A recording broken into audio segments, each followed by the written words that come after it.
vice principal, their parents, teachers, and their students. With hearts full of gratitude and minds eager to learn, we gather here for a very special occasion, the Moot Court session, an event that bridges education and justice. Sing like never before, oh my soul, I worship your holy name. Now let's welcome Doha for the welcome speech. A warm smile is a universal language of kindness, and today our hearts are truly smiling as we gather for this special occasion. Today's program is a celebration of learning, expression, and confidence. It is an opportunity to witness the power of education in action. But a lesson that fairness, respect, and truth are the cornerstones of a just society. Once again, we extend a heartfelt welcome to everyone. So these my lawyers and these my justice who are going to be judges who are going to be here. They are going to set a tone for all my students over here. That there is a beautiful career, not only just career, but it's also a social responsibility to stand by the weaker section of our society. Now, I would like to call our advocates on stage. Advocate Saeed Zainab and Advocate Aisha Aslam. Advocate Sana Fatima and Advocate Taib Riyaz. Advocate Zoba and Advocate Athar. Advocate Jamil and Advocate Jahanwala. Advocate Ira and Gibran. Now I would like to call the officials of the court. I, Zora Zubair, representing myself as an official of this court. And today, the matter we are going to discuss is drugs, conducted by the lawyers as Zainab and Aisha, followed by the judge as Aisha Munir. The total time for this case will be 15 minutes, as 5 minutes will be given for each of the lawyers and 5 minutes will be taken for the judgment.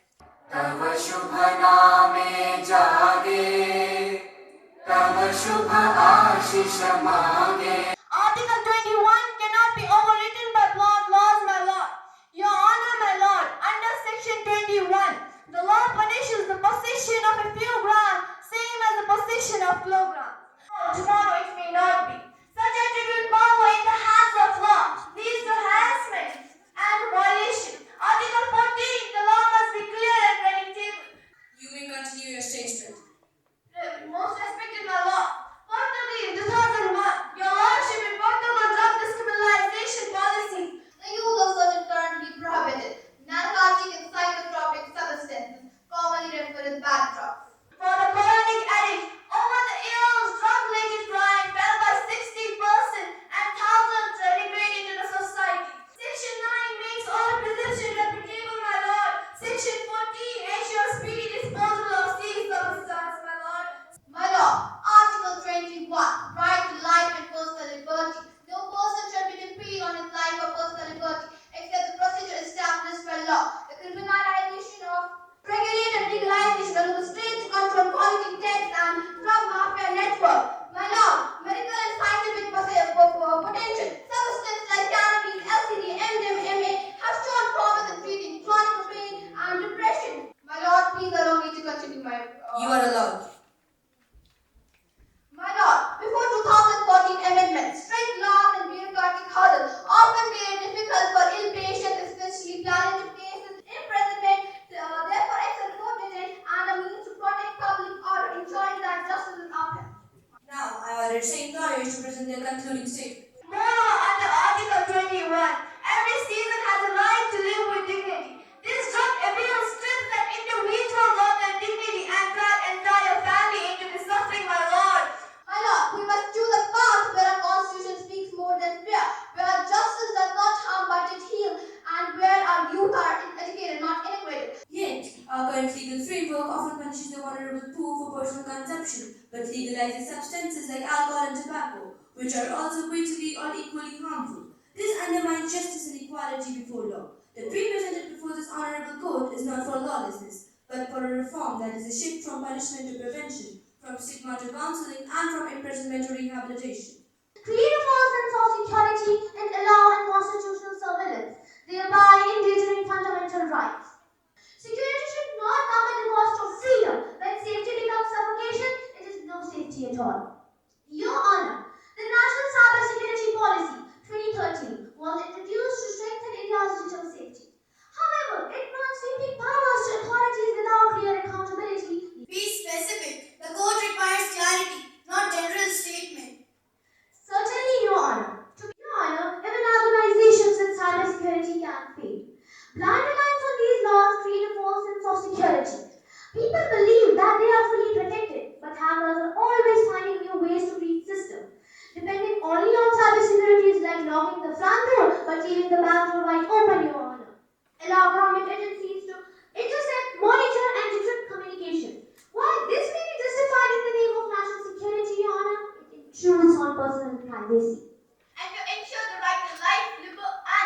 like to present my closing submission. You may proceed. Your Honor, in conclusion, cybersecurity laws, while important but are not a perfect shield, and laws must be balanced to protect both safety and freedom. I, Advocate Sana, therefore pray before this honorable court to ensure that cybersecurity remains a tool for protection, not operation. To build a digital world where safety and freedom stand together. Much obliged to this court for its patience and attention. With your kind permission, my lord, I want to speak my closing statement. You may proceed. In light of the constitutional mandate saturating frameworks and judicial precedents, I humbly submit that the government's cybersecurity policies are neither too excessive nor unconstitutional. They are in fact the state's obligation to protect citizens' data and the economic fabric of our digital nation. This court finds that the issue of cybersecurity is not a mere question of technology, but a constitutional question touching the very core of liberty, accountability, and trust.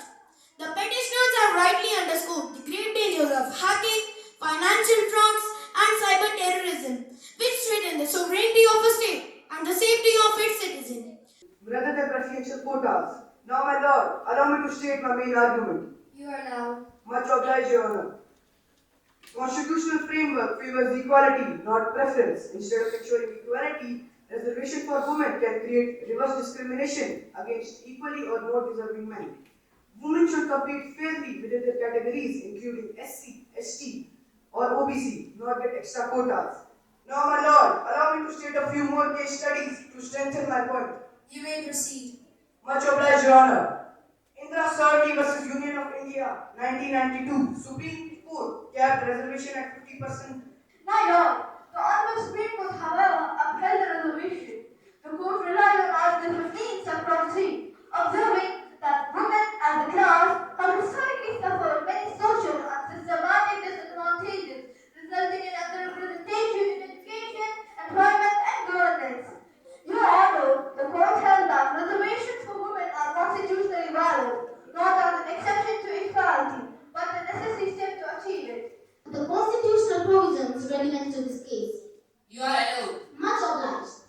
Article 14 guarantees equality. Child labor is a direct discrimination against the poor and the helpless. Article 15, subclause 3, empowers the state to make special provisions for children. Article 21 ensures the right to life with dignity. Child labor strips away that dignity. Article 21A makes education free and compulsory for children aged from 6 years to 14. With the leading of this court, I would now like to highlight the landmark judicial precedents that strengthen my argument. You may proceed. Much obliged, Your Honor. MC Mehta was the state of Tamil Nadu, 1996.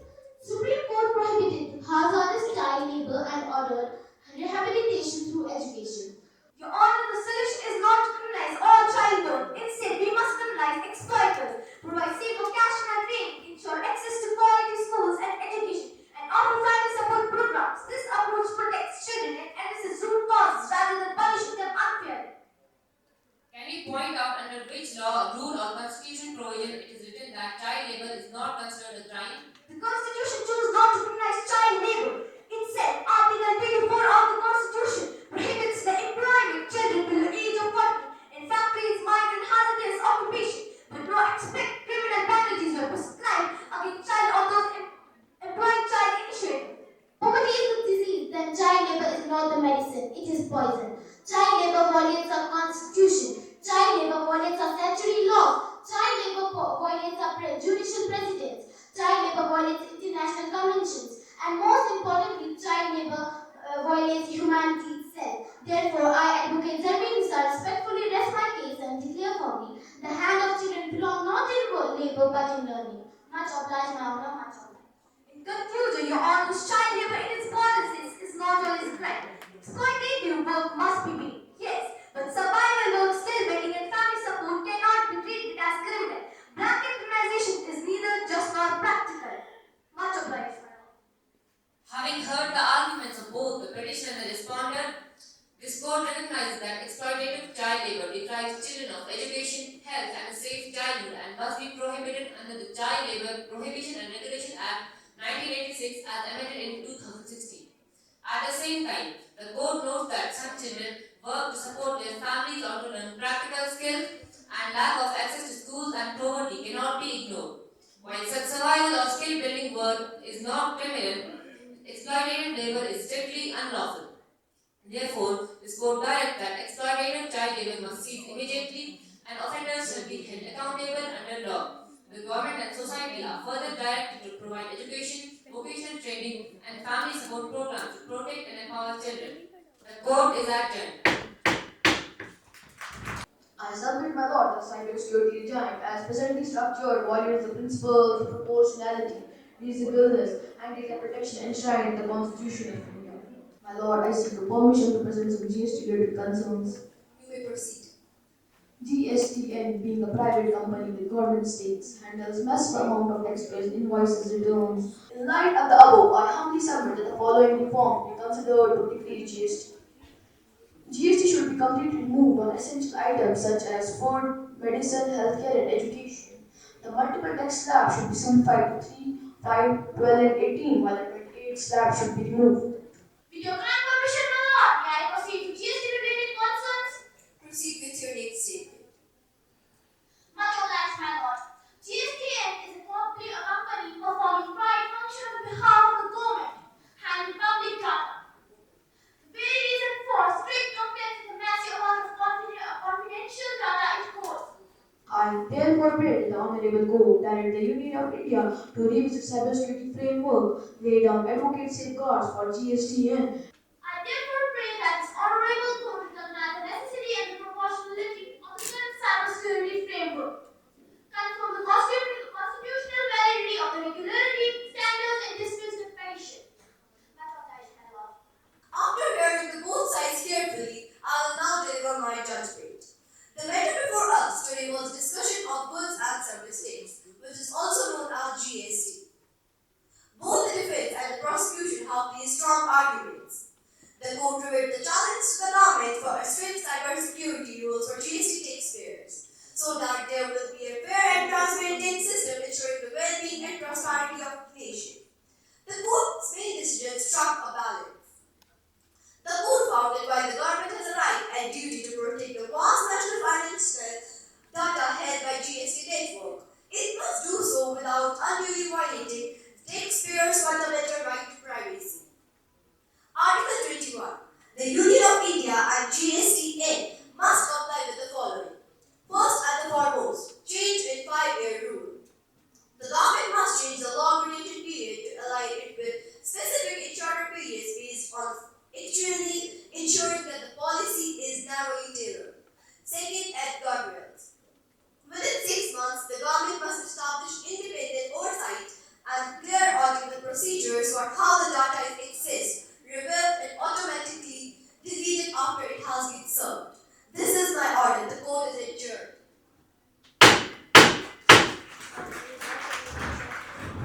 I shall now read out the final judgments passed by the respected judges. Each decision reflects justice, balance, and the protection of every citizen's right. Presiding Judge Amara. The case before the court is GST. The court reviewed the challenges raised against the strict cybersecurity rules of GST taxpayers. After careful examination, the court's main decision struck a balance between national interest and individual privacy.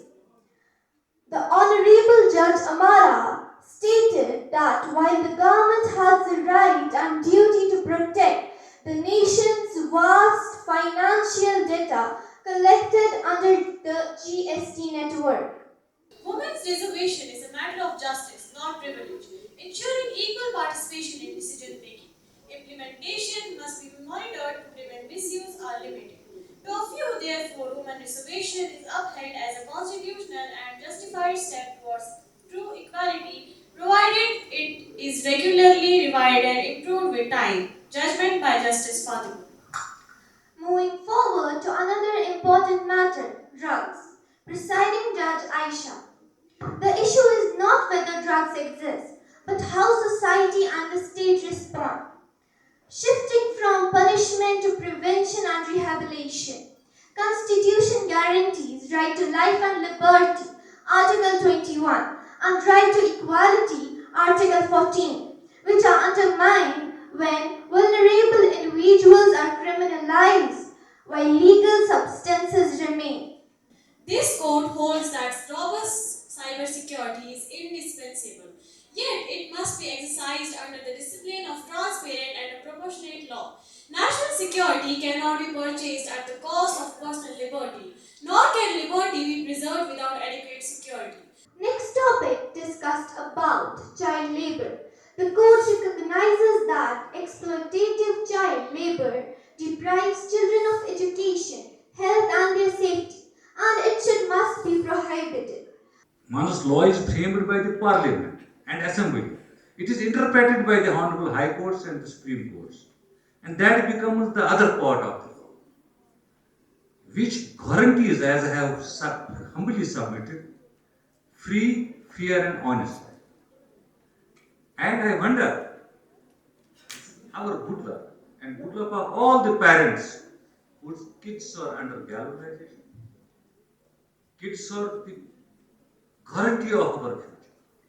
Good luck.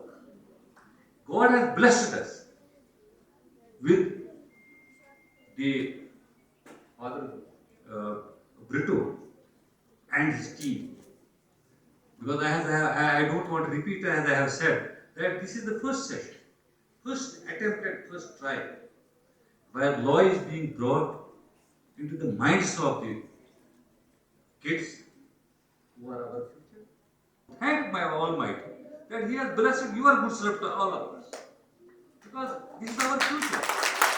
If our future is good, we are good. If our future is bad, we are bad. I congratulate the principal sir, the team, and the conceivement and the mental force behind this, because this is of its first nature. We are in a way encouraged by this. In every aspect, he is trying to build up the wards in a manner they are touching the sky, sir. Thank you so much. Thank you for being the participant of this program, sir. So these are the two minds who have conducted this beautiful session. And thank you, ma'am. Thank you, sir, for wonderfully conducting this program. I hope at the conclusion that we have successfully created a few minds for our legal system. Feeling gratitude and not expressing it is like wrapping a present and not giving it. Honorable Chief Guest, Advocate Mr. Habibullah Naik, Advocate Mr. Afaq Abdullah, and Advocate Mr. Hussain Loni. Respected Principal, Vice Principal, esteemed teachers, dear parents, and my fellow students. A very good afternoon to one and all. Today, it is indeed great honor and privilege to stand before you to deliver the vote of thanks on this momentous occasion of our Moot Court session organized by St. Joseph's Higher Secondary School, Baramulla.